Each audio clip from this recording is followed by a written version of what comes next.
나 슈저의 그룹 박진석 회장입니다. 고성희 씨 담당 한성주 변호사죠?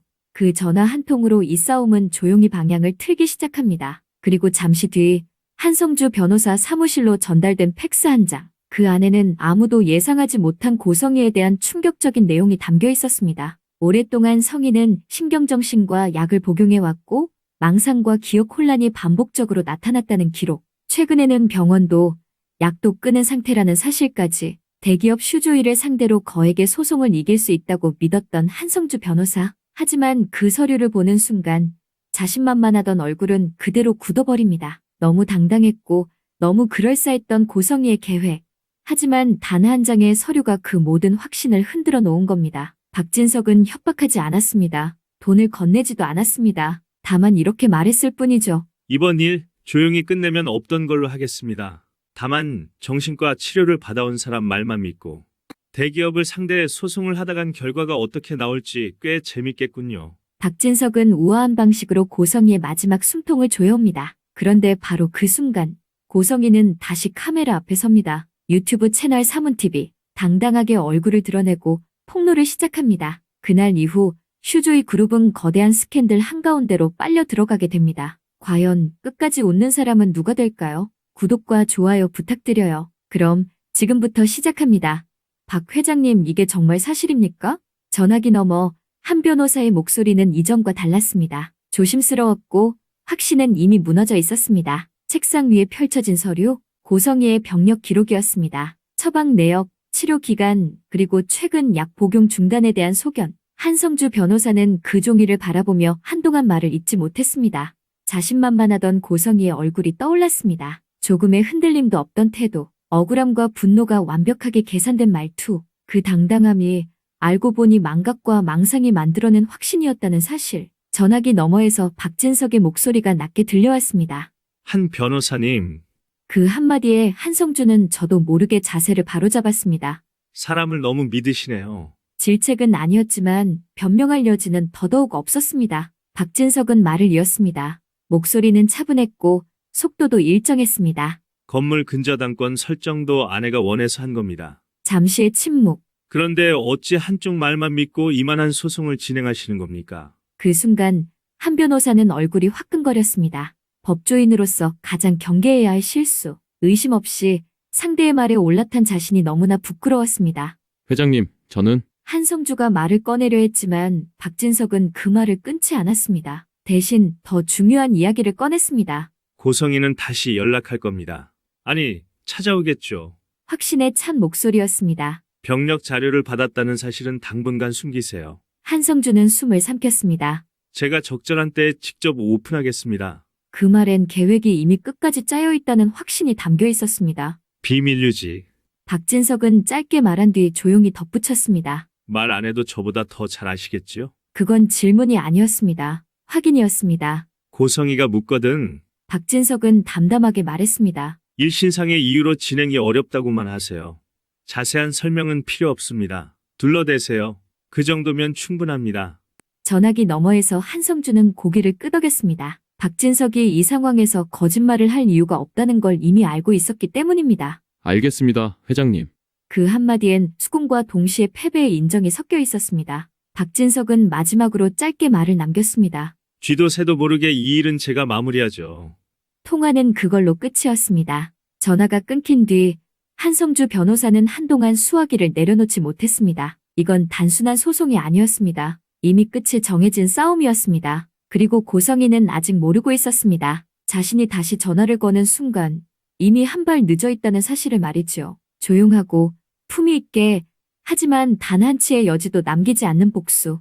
박진석은 그걸 너무도 잘 아는 사람이었습니다. 그리고 이 싸움은 이제 다음 단계로 넘어가고 있었습니다. 한편 같은 시각 고성희는 휴대전화를 손에 쥔 채 방 안을 서성이고 있었습니다. 한성주 변호사에게서 온 짧은 메시지. 일신상의 이유로 소송을 더 이상 진행할 수 없습니다. 그 문장을 읽는 순간 고성희는 발을 동동 굴렀습니다. 말이 안 됐습니다. 조금 전까지만 해도 자신만만하던 변호사였습니다. 이유도 설명 없이 이렇게 물러난다고? 일신상의 이유? 고성희는 코웃음을 쳤습니다. 그 말의 뜻을 모를 리 없었습니다. 박진석이 움직였군. 직접적인 협박은 아니었을 겁니다. 그럴 사람도 아니고 그럴 필요도 없는 사람이었으니까요. 대신 조용히 길을 막았겠지요. 변호사가 스스로 물러날 수밖에 없도록 고성희는 이를 악물었습니다. 손에 쥔 휴대전화가 미세하게 떨렸습니다. 이렇게 나오신다 이거지? 잠시 숨을 고른 뒤 낮게 중얼거렸습니다. 그래, 알겠어. 성희는 창가에 서서 잠시 밖을 바라봤습니다. 지금은 박진석의 판처럼 보일지 모릅니다. 하지만 고성희는 알고 있었습니다. 모든 싸움엔 마지막에 뒤집을 수 있는 카드가 하나쯤은 남아있다는 걸. 내가 가만히 있을 줄 알았어? 고성희의 입가에 희미한 미소가 걸렸습니다. 두려움보다는 결심에 가까운 표정이었습니다. 절대 안 빌어. 성희는 휴대전화를 다시 집어들었습니다. 이제 변호사는 필요 없었습니다. 판을 흔들 카드를 아직 손에 쥐고 있었으니까요. 고성희는 조용히 다음 수를 그리기 시작했습니다. 한편 박진석 회장실. 잘 지킨 거 맞아? 사흘 동안 꼼짝을 안 할 상황이 아닌데. 박진석은 비서의 보고를 듣고도 선뜻 이해가 되지 않았습니다. 고성희라면 그럴 사람이 아니었습니다. 궁지에 몰리면 가만히 숨을 여자가 아니었지요. 박진석은 비서를 시켜 고성희가 묵고 있는 모텔 앞을 지키게 했습니다. 하지만 사흘이 지나도록 고성희는 단 한 번도 밖으로 나오지 않았습니다. 이상하네. 박진석은 낮게 중얼거렸습니다. 고성이 이번엔 속이 안 읽히는군. 내가 놓친 수가 있었나. 그때였습니다. 박진석의 휴대전화가 조용히 울렸습니다. 발신자는 고성희, 문자는 짧았습니다. 그리고 섬뜩했습니다. 절대 혼자 안 죽어. 그 문장 아래 의문의 링크 하나가 함께 도착해 있었습니다. 박진석은 한동안 화면을 바라보다가 천천히 링크를 눌렀습니다. 그날 저녁, 진석은 생각지도 못한 장면을 마주하게 됩니다. 생방송, 화면 속 스튜디오 조명이 켜지고 익숙한 얼굴이 카메라를 바라보고 있었습니다. 안녕하세요. 잠시 숨을 고른 뒤 고성희는 또렷하게 말했습니다. 저는 고성이라고 합니다. 슈조이 그룹 회장 아내 되는 사람입니다. 그 순간 박진석은 직감했습니다. 고성이 이번엔 내가 한 발 늦었군. 고성희는 사흘간의 칩거 끝에 너튜브 채널 사문TV의 얼굴을 드러냈습니다. 사문TV 알면 기절한다는 문구로 수많은 폭로와 추문을 키워온 프로그램. 여론을 움직이는 데엔 이보다 더 좋은 무대가 없었습니다. 박진석은 회사를 건드리는 일을 무엇보다 싫어했습니다. 이미지는 곧 권력이었고 권력은 곧 모든 것이었으니까요. 고성희는 그걸 알고 있었습니다. 그래서 이번엔 마지막 무기를 꺼내 들었습니다. 스캔들. 추문을 내서 회사를 흔들겠다는 계산이었지요. 카메라 앞에서 고성희는 울었습니다. 목소리는 떨렸고 눈물은 그럴듯하게 떨어졌습니다. 그동안 저는 잠시 말을 멈춘 뒤 슈조이 안주인으로서 묵묵히 참아왔습니다. 시청자들은 숨을 죽였습니다. 하지만 이제는 세상에 말해야 할 때가 된 것 같네요. 그렇게 고성희는 박진석의 실체를 폭로하기 시작했습니다. 사실과 거짓이 교묘히 섞인 이야기였습니다. 그리고 곧 가장 강력한 카드가 나왔습니다. 저에겐요, 재혼 전에 잃어버린 딸이 있었어요. 화면이 잠시 흔들렸습니다. 고성희는 눈을 감았다 뜨며 말을 이었습니다. 그 딸을 얼마 전에 찾게 됐습니다. 채팅창이 요동쳤습니다. 하지만 슈조이 집안에 망신이 된다며 밝히는 걸 원치 않았어요. 고성희는 고개를 떨궜습니다. 딸을 몰래라도 만나고 싶은 어미 마음, 여러분은 아시나요? 그 말 한마디로 분위기는 완전히 뒤집혔습니다. 고성희는 울었고 실시간으로 시청자들은 공감했습니다. 그런데 고성희는 잠시 말을 멈췄다가 결정적인 말을 던졌습니다. 그 사실을 알게 된 박진석 회장이 저에게 이런 문자를 보냈습니다.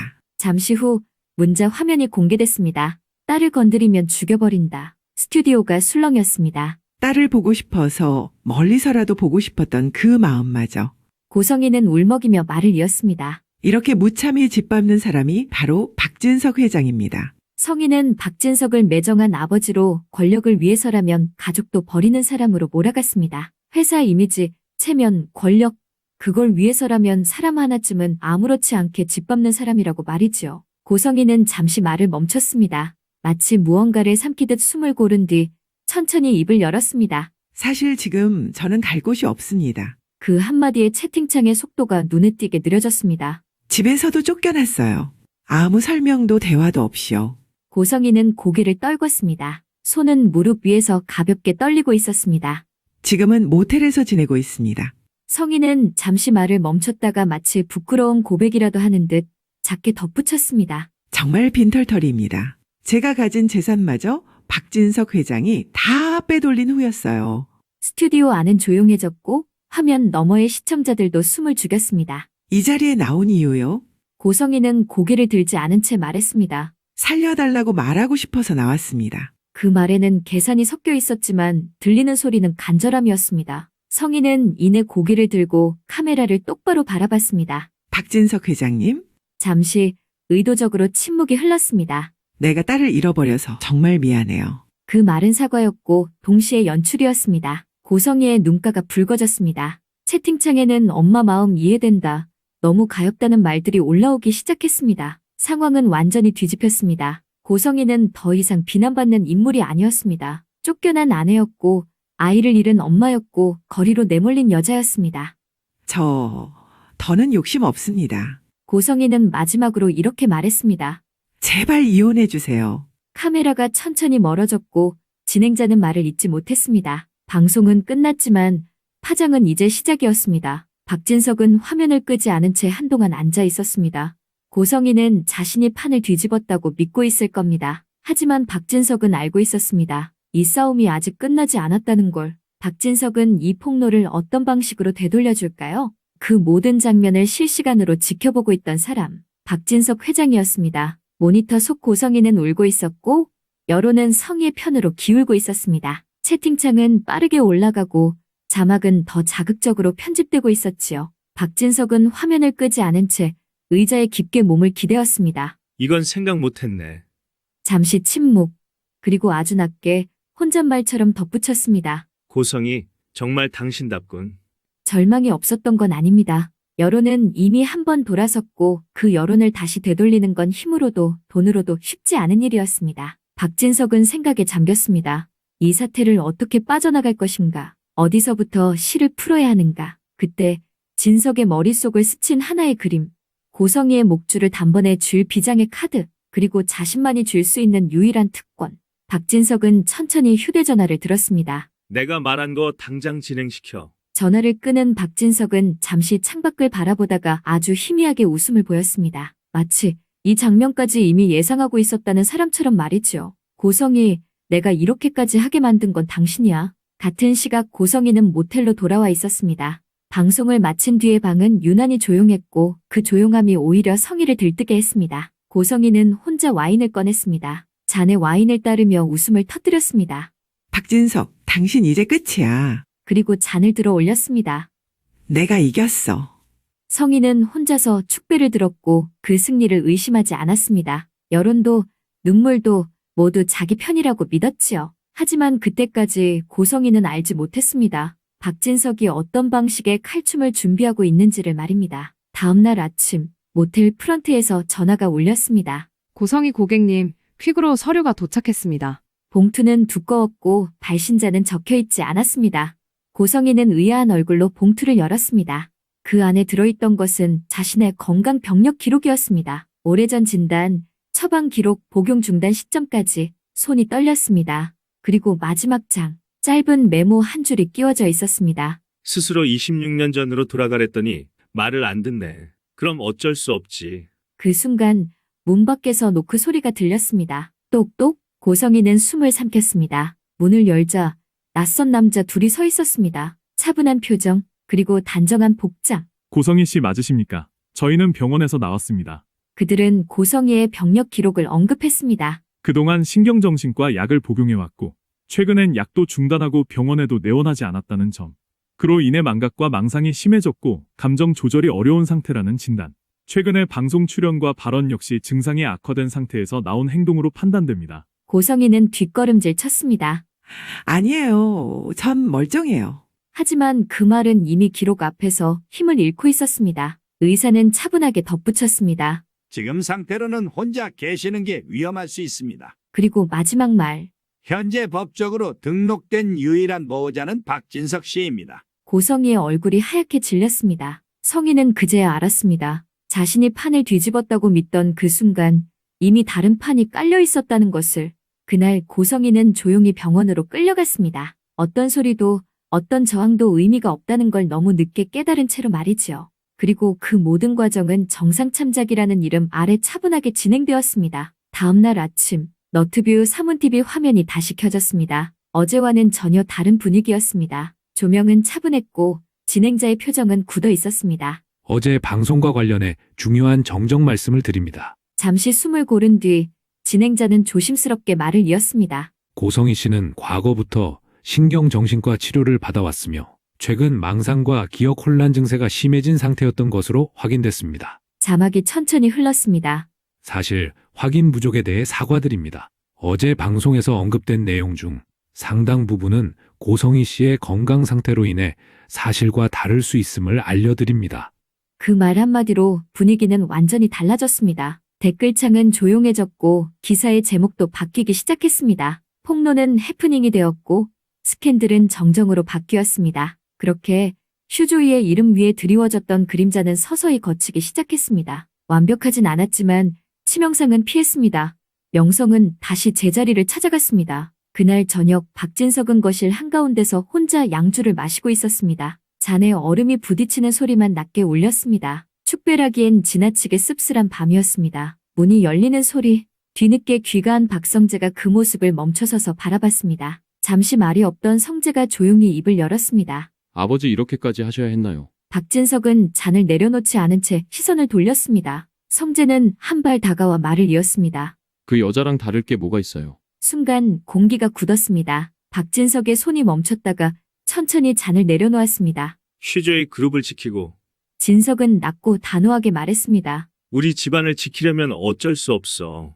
박성재가 고개를 저었지만 박진석은 말을 이어갔습니다. 나를 배신한 사람, 나를 기만한 사람은 끝을 보여주는 게 내 철칙이야. 잠시 숨을 고른 뒤 목소리가 더 낮아졌습니다. 감히 나를 속여. 박성재의 눈빛이 흔들렸습니다. 박진석은 마지막으로 못 박듯 말했습니다. 고성희가 선택한 결과야. 내 잘못 아니야. 거실엔 다시 침묵만 남았습니다. 박성재는 아무 말도 하지 못했고 박진석은 다시 잔을 들어 올렸습니다. 그날 밤의 양주는 끝내 달아지지 않았습니다. 한적한 저녁, 사무실 불이 하나둘 꺼질 무렵이었습니다. 창밖에 불빛이 유리창에 번져 들어오고 이지혁은 잠시 망설이다가 지은호를 불러 세웠습니다. 은호야, 지혁의 목소리는 평소보다 낮았습니다. 의사가 그러더라. 지은호는 그의 얼굴을 바라봤습니다. 지혁의 눈빛이 평소와 달랐습니다. 결심을 한 사람의 눈이었습니다. 내가 살 수 있는 방법은 이지혁은 숨을 한 번 고르고 말했습니다. 심장 이식뿐이래. 그 말이 떨어지는 순간 지은호의 표정이 굳었습니다. 머릿속이 잠시 하얘졌고 가슴이 철렁 내려앉았습니다. 하지만 지은호는 울지 않았습니다. 고개를 떨구지도 않았습니다. 대신 아주 천천히 숨을 들이마셨습니다. 그리고 차근차근 그 현실을 받아들이기 시작했습니다. 그렇구나. 지은호는 잠시 생각하다가 고개를 들고 말했습니다. 그래도 선배, 은호는 분명한 목소리로 말했습니다. 난 선배 곁에서 안 떠나. 이지혁이 놀란 듯 은호를 바라보자 지은호는 한 발짝 더 다가왔습니다. 앞으로 내가 어떻게 행동하는지 지켜봐. 그 말엔 동정도 막연한 위로도 없었습니다. 함께 가겠다는 선언이었습니다. 이지혁은 고개를 돌렸습니다. 그동안 지혁은 매일같이 같은 생각만 했습니다. 언제쯤 끝날까? 얼마나 남았을까? 절망 속에서 스스로를 갉아먹고 있던 시간이었습니다. 지은호는 그런 이지혁을 그대로 두지 않았습니다.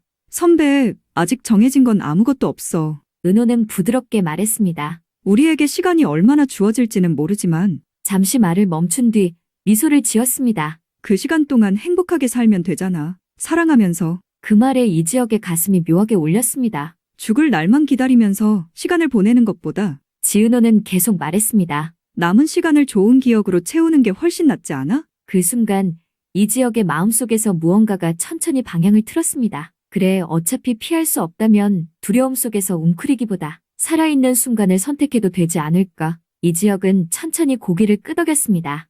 그날 이후 이지혁의 일상은 조금씩 달라지기 시작했습니다. 아침에 눈을 뜰 때 오늘을 버텨야 할 하루가 아니라 함께 보낼 하루로 생각하게 됐고, 회의 중에도 지은호의 목소리가 들리면 이상하게 가슴이 편안해졌습니다. 그 변화는 아주 사소한 것에서부터 시작됐습니다. 숨을 들이마실 때 가슴이 덜 답답했고 심장이 불규칙하게 뛰다먹던 순간도 조금씩 줄어들었습니다. 이지혁은 느꼈습니다.